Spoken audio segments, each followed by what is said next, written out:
Hello everyone, animal హస్బెండరీలో part అయిన పొట్టేళ్ళు పెంచడం ఎంతమందికి తెలుసో కామెంట్ చేయండి. మా ఏరియాలో అయితే కన్నా పొట్టేళ్ళు పెంచడానికి పొద్దున్నే పచ్చిగడ్డి వేసుకుంటారు. పచ్చిగడ్డి అంతా తిన్న తర్వాత స్టాండ్లను క్లీన్ చేసుకొని దాంట్లో శనగపొట్టు పోసుకుంటారు అనమాట. శనగపొట్టు, శనక్కాయ పొట్టు, సంవత్సరానికి కావాల్సిన మేత మొత్తం స్టోర్ చేసి పెట్టుకుంటారు.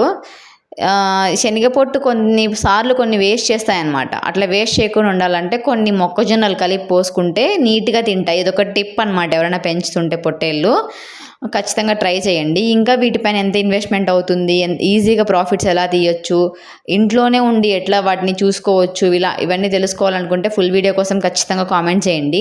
శనగపొట్టు తిన్న తర్వాత శనక్కాయ పొట్టు పోసుకుంటారు. శనక్కాయ పొట్టు తిన్నాక నీళ్ళు తాగుతాయి. నీళ్ళు తాగి కొంచెం సేపు పండుకుంటాయి అనమాట. సాయంత్రం అయ్యేసరికి ఇది కంపల్సరీ వేసుకోవాలి. మొక్కజొన్నలు దానా కలిపి వేసుకుంటే ఖచ్చితంగా అవి వెయిట్ గెయిన్ తొందరగా అవుతాయి, స్ట్రాంగ్గా ఉంటాయి, హెల్తీగా ఉంటాయి, మజిల్ బాగా పెరుగుతుంది. దానివల్ల మనకి ప్రాఫిట్స్ బాగా పెరుగుతాయి అన్నమాట.